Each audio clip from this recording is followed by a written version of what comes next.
C'est une rencontre citoyenne aux allures d'un culte où louange et adoration se sont mêlés à la prière.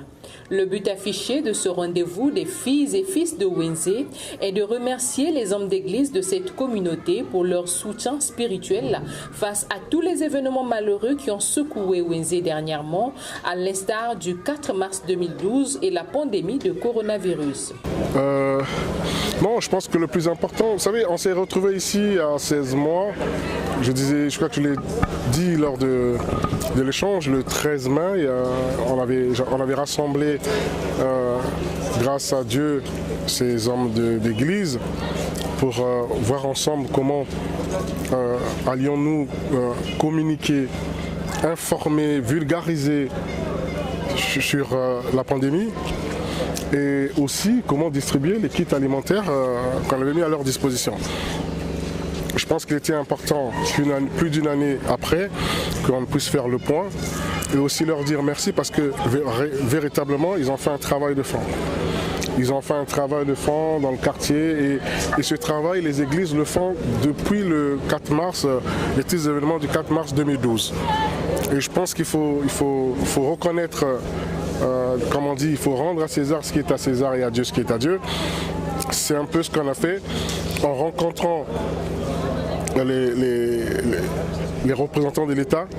Et aujourd'hui, les hommes d'église, c'est simplement pour rendre à Dieu ce qui est à Dieu et à César ce qui est à César.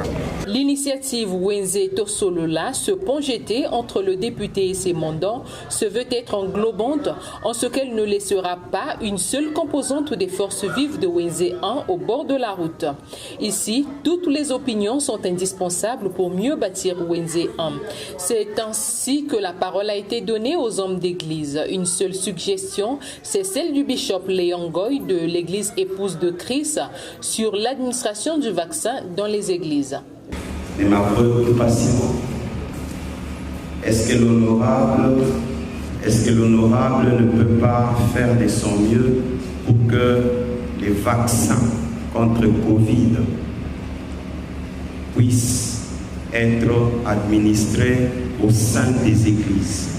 Très convaincant, le député du Club Demi de Pur, l'honorable Juste Désiré Mondélé, a usé des témoignages concrets pour convaincre les sceptiques à se faire vacciner, ce avant de répondre à l'homme de Dieu. Moi, qui vous parle aujourd'hui, j'ai un ami, je vous fais un témoignage, j'ai un ami brillant, un cadre brillant, qui a fait ses études en Europe. Ensemble, on a affronté le grand froid. Mais il est décédé hier. Il est décédé hier. Voilà, c'est pandémie.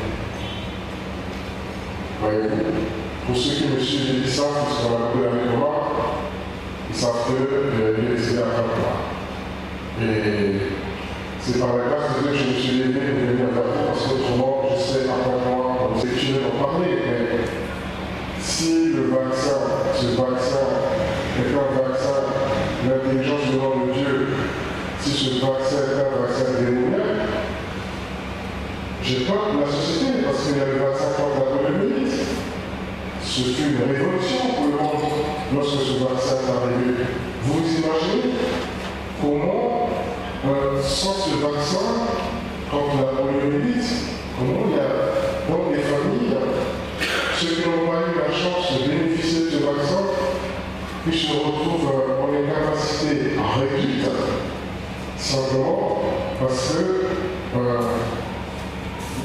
soit qu'ils n'ont pas eu l'opportunité de se faire vacciner, parce qu'il faut que l'État, enfin, il faut bien que quelqu'un achète le vaccin, ou tout simplement par ignorance aussi. L'information ne s'est pas arrivée jusqu'à eux. C'est un sujet très délicat dans les églises. En tout cas, moi je me suis fait vacciner et je ne pense pas pour autant que ça enlève en moi mon statut d'enfant de Dieu. Puisqu'on ne va pas dans la maison de Dieu les mains vides, des dons, des fournitures scolaires composées essentiellement des cahiers ont été faits à ces responsables des communautés religieuses en vue de les distribuer aux enfants démunis à l'orée de la rentrée scolaire 2021-2022.